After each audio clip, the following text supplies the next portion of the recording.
어느 날 전 세계 모든 사탄들이 모여가지고 경매를 하게 되었습니다.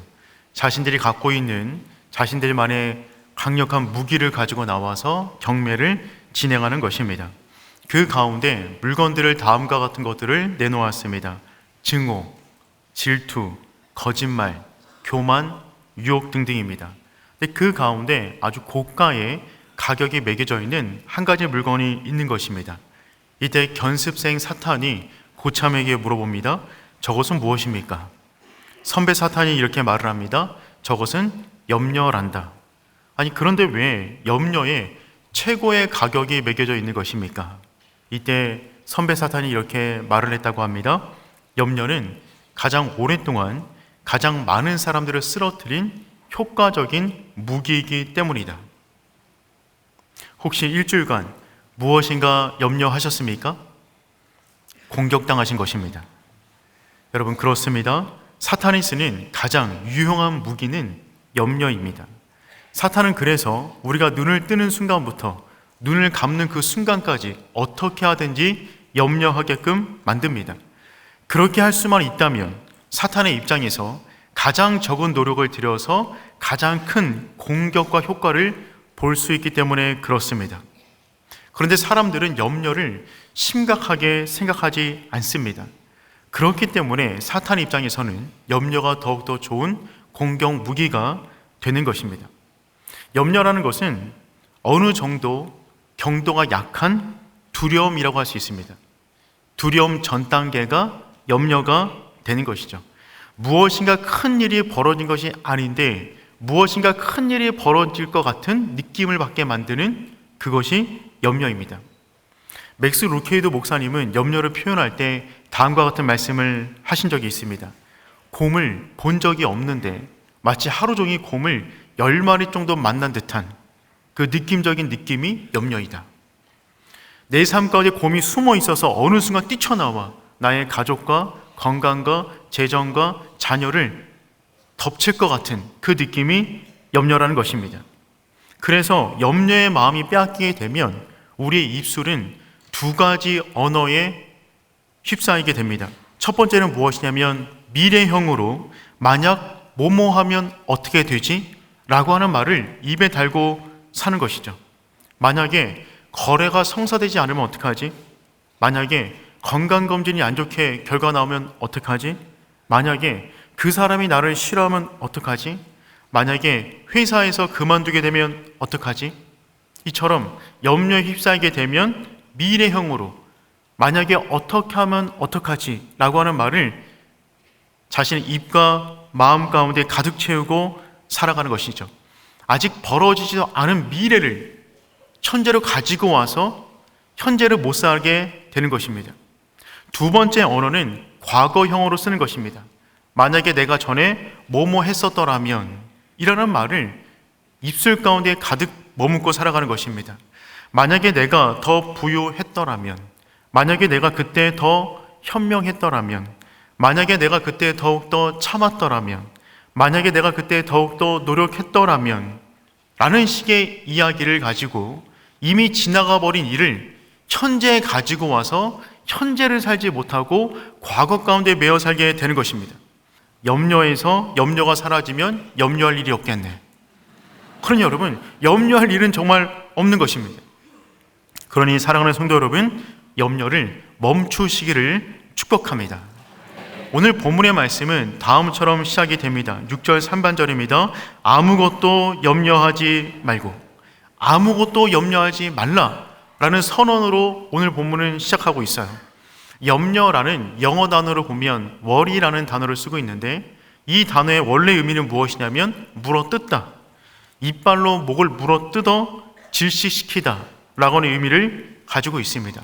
그러니 염려는 어떤 것이냐면 염려에 물린 사람은 그의 숨통이 막혀 제대로 숨을 쉬지 못하는 상태가 바로 염려 가운데 빠진 상태라는 것입니다.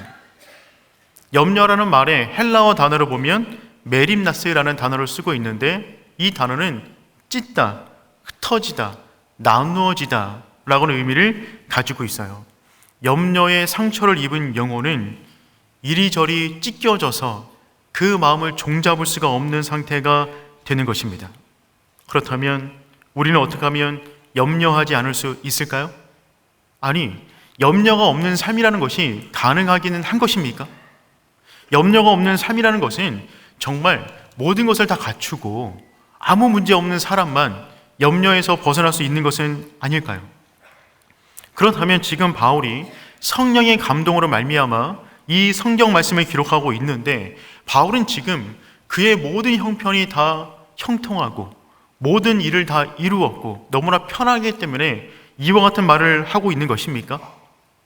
아니면 바울은 정말 현실을 너무 몰라서 마음 편한 이야기를 지금 하고 있는 것입니까? 그렇지가 않습니다. 바울은 지금 로마 감옥에 갇혀 있습니다. 로마 감옥에 갇혀 있는 그가 빌립보 교회를 향해서 쓴 글이 빌립보서입니다. 바울은 지금 언제 죽을지 모르는 형편 가운데 처해져 있습니다. 그의 미래는 그가 갇혀있는 어둠만큼이나 감옥만큼이나 어둡습니다. 그의 인생은 지금 염려를 넘어 온갖 두려움과 공포의 쇠사슬에 매여 있습니다. 하지만 바울은 자신의 영혼을 염려 가운데 넘겨주지 않았습니다. 오늘은 추수감사주일로 우리가 함께 보내고 있습니다. 추수감사주일을 맞이하여 우리가 어떻게 하면 우리 삶에서 모든 염려를 감사로 바꿀 수 있을까요? 오늘 그 부분을 말씀을 통해서 함께 알아보도록 하겠습니다. 첫 번째, 염려를 멈추는 방법은 무엇이냐면 염려 대신 기도하는 것입니다. 염려 대신 기도하는 것입니다. 우리 6절 말씀 읽어보도록 하겠습니다. 아무것도 염려하지 말고 다만 모든 일에 기도와 간구로 너희 구할 것을 감사함으로 하나님께 아뢰라. 아멘. 여러분, 어떻게 하면 염려하지 않을 수 있다고요? 기도와 간구로 나아가는 것입니다. 그런데 심리학자들은 다음처럼 말을 합니다. 우리의 인생 가운데 걱정거리가 한 40% 정도는 현실에서 일어나지 않을 염려이고 30%는 이미 일어났으며 22%는 사소한 일이고 4%는 바꿀 수 없는 일이어서 단 4%만이 우리가 바꿀 수 있는 일이라고 합니다. 그러니까 96%의 염려는 무의미하니까 하지 말라는 것입니다. 이런 말씀 들으면 염려가 사라지나요? 저는 이 4%가 정말 염려입니다. 이것 때문에 이것을 어떻게 바꿀까가 저에게는 염려가 되는 것이죠. 한때 우리나라에도 걱정 인형이 유행한 적이 있습니다. 걱정 인형이란 과테말라 고산지대 인디언들이 아이들에게 썼던 방법인데요, 아이들이 염려 가운데 잠을 잘 자지 못하면 이와 같은 작은 인형을 손에 쥐어줍니다. 그리고 이 인형에게 너의 모든 걱정을 이야기해봐. 그런 다음에 이 인형을 너의 베개 속에 집어넣고 잠을 자면 너의 걱정을 이 인형이 대신해 준단다 라고 쓰는 것이 걱정 인형이었고, 우리나라에서도 지금도 꽤 많이 팔리고 있습니다. 저도 해보았는데 이야기하다 밤샐 뻔했습니다. 그러니 여러분, 염려라는 것은 염려에게 집중한다고 해서 염려가 사라지는 것은 아니죠. 그런데 성경의 처방은 너무나 분명합니다. 그것은 무엇이냐면 염려 대신 기도와 간구를 하라는 것입니다. 성경은 아무것도 염려하지 말고, 아무것도라는 말은 무슨 말이냐면 어떠한 것도 염려거리로 만들지 말라는 것입니다. 우리 인생 가운데 염려가 있을 수는 있지만 염려거리로 삼지는 말라는 것입니다. 그러면 어떻게 하면 염려를 염려거리로 삼지 않을 수 있을까요? 그것은 무엇이냐면 하나님께 그 염려를 던져버리는 것입니다. 베드로전서 5장 7절 말씀 우리 함께 읽어보겠습니다. 너희 염려를 다 주께 맡기라. 너희를 돌보심이라. 아멘. 너희 염려를 다 주께 맡기라. 이 맡기라라고 하는 원어적 의미는 무엇이냐면 말 그대로 맡겨버리는 것입니다. 맡긴 다음에 다시 가져가는 것이 아니라 맡겨버리는 것입니다. 지금 이 글을 쓰고 있는 베드로 역시 이와 같은 경험이 있었던 사람이죠. 그는 사도행전의 역사를 보면 복음을 전하다가 감옥에 갇혔습니다. 그런데 그 순간에 그는 염려를 맡겨버렸어요. 맡겨버리고 잠자버립니다. 천사가 나타나서 아무리 깨워도 깨어나지 못할 만큼 그는 정말 맡긴 경험이 있는 사람이었어요. 여러분, 그래서 마틴 루터는 다음처럼 말을 했어요. 기도하라, 하나님께서 염려하시게 하라. 기도하라, 하나님께서 염려하시게 하라. 우리가 기도하는 순간 그 염려를 주님께 맡겨버리면 이제 그 염려는 하나님의 일이 되어 하나님께서 염려하시고 우리 인생 가운데 놀라운 일을 행하신다는 것입니다. 염려라는 것은 자기와의 대화입니다. 내가 이 문제를 어떡하지? 기도는 하나님과의 대화입니다. 여러분과 대화하지 마시고 하나님과 대화하는 오륜의 성도 되기를 축복합니다. 염려를 하는 주된 원인은 무엇이냐면 그 염려하는 그 문제를 내가 해결하려고 하는 것이 염려입니다. 그런데 우리는 살아봐서 알지만 우리 인생 가운데 벌어지는 모든 문제, 우리가 해결할 수 있는 일은 없습니다. 그 염려를 하나님께 맡기는 것입니다. 너의 염려를 나에게 맡기라 라고 말씀하시는 것은 내가 그 문제를 해결해 주겠다 라고 하는 하나님의 선언이 되는 것이죠. 그러니 염려하지 마시고 기도하십시오. 기도의 빛이 비치면 염려는 증발합니다. 염려가 켜지면 믿음은 꺼집니다.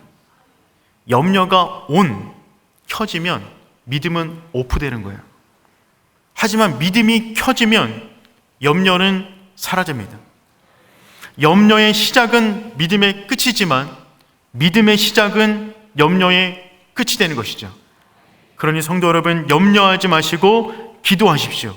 그 순간에 우리 가운데 또 다른 믿음이 생겨날 것이고 그 순간에 하나님이 우리 인생을 향한 놀라운 일을 행하실 것입니다.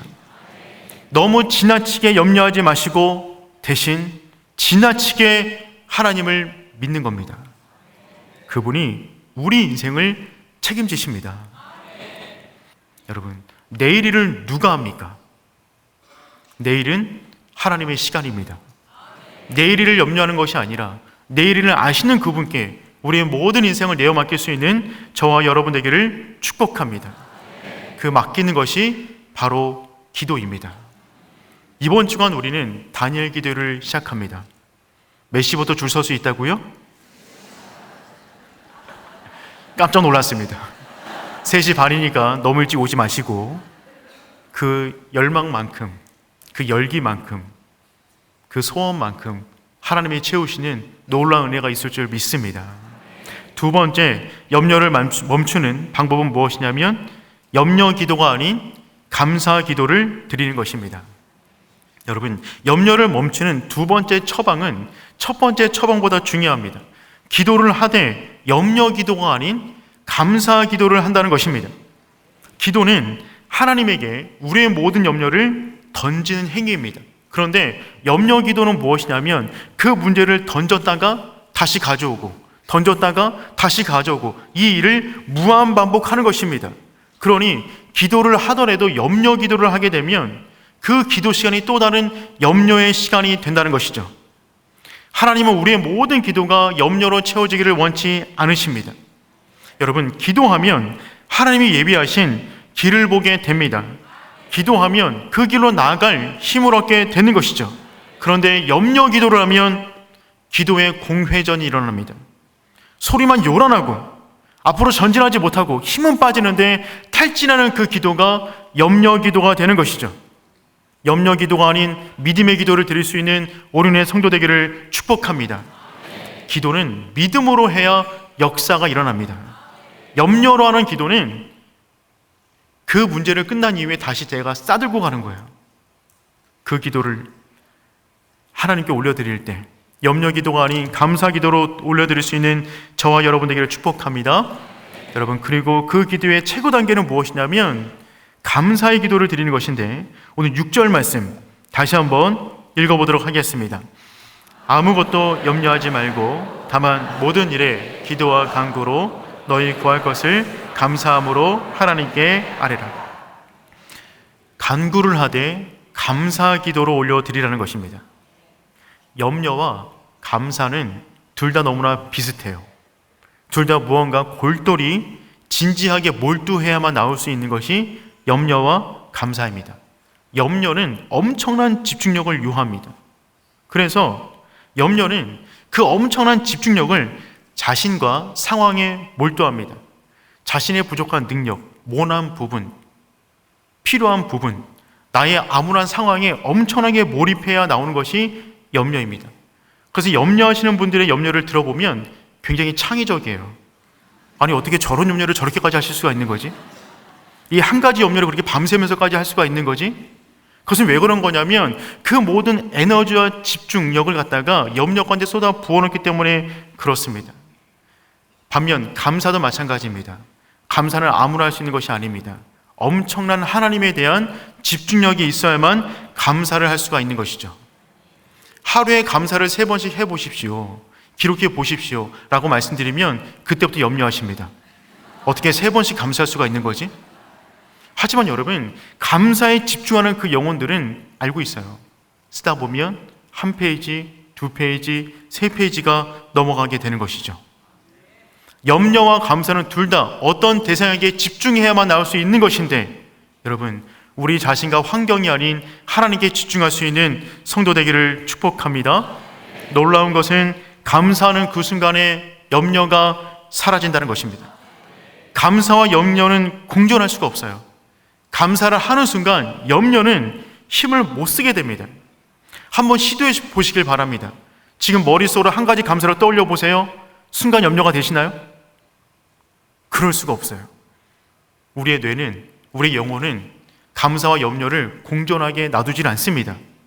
그러니 여러분, 감사하는 순간 염려는 사라지게 되는 것이죠.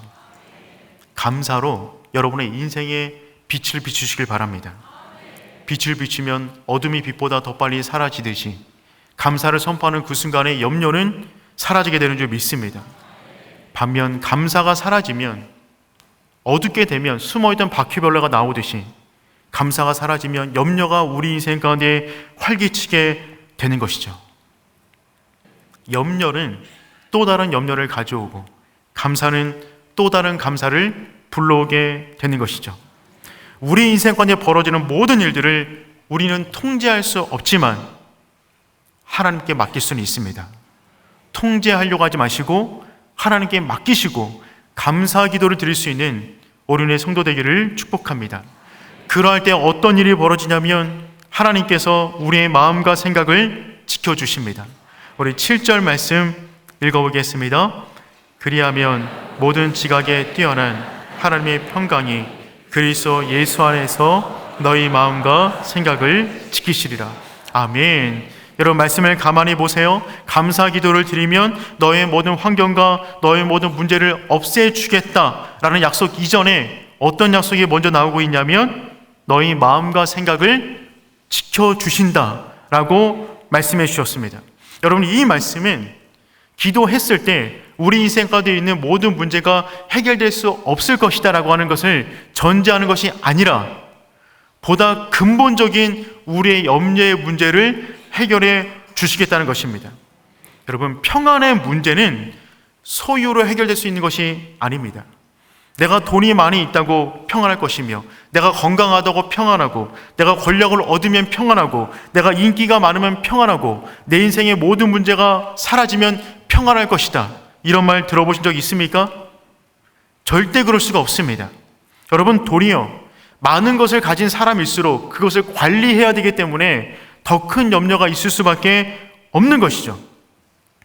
한 성도님은 이렇게 말씀하셨어요. 일이 너무 잘 돼서 걱정입니다. 뭔가 큰 일이 꼭 터질 것만 같습니다.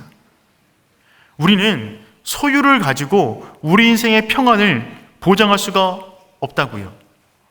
소유는 만족을 모르기 때문에 그렇습니다.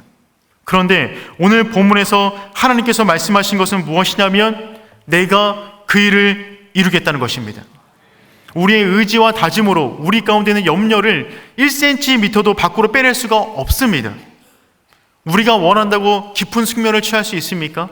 내 안에 있는 두려움과 염려들의 생각들, 그것들을 내가 몰아낸다고 몰아집니까? 그 어려운 그것을 우리가 감사 기도로 반응했을 때 하나님께서 지켜주신 줄 믿습니다. 7절 말씀 다시 한번 읽어보도록 하겠습니다. 그리하면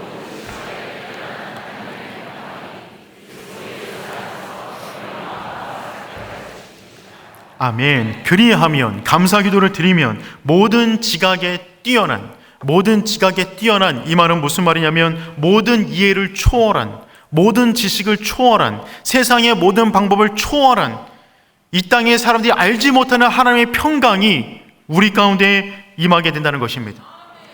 그래서 문제가 산더미인데 이상하게 마음이 너무 편해요. 잠을 못 자야 되는데 너무 숙면을 잘 취하는 것이죠. 입맛이 없어야 되는데 너무 잘 먹어요. 주변 사람들이 염려해서 말을 합니다. 많이 힘들지. 그런데 제 마음은 그 정도가 아닌 것이죠. 세상이 이해하지 못하는 하나님의 평강이 그 영혼 가운데 임한 것입니다. 너희 마음과 생각을 지키시리라. 지킨다라고는, 이 단어는 군사가 성을 지킬 때 쓰는 단어입니다. 즉 하나님이 우리 인생을 평안으로 지키신다는 말은 무슨 말이냐면, 마치 군사가 그 성을 둘러 진치면서 보초를 쓰듯이 우리 인생 가운데 모든 염려를 하나님께서 막아주시겠다는 것입니다. 바울은 지금 이 글을 쓰면서 그런 경험을 하고 있어요.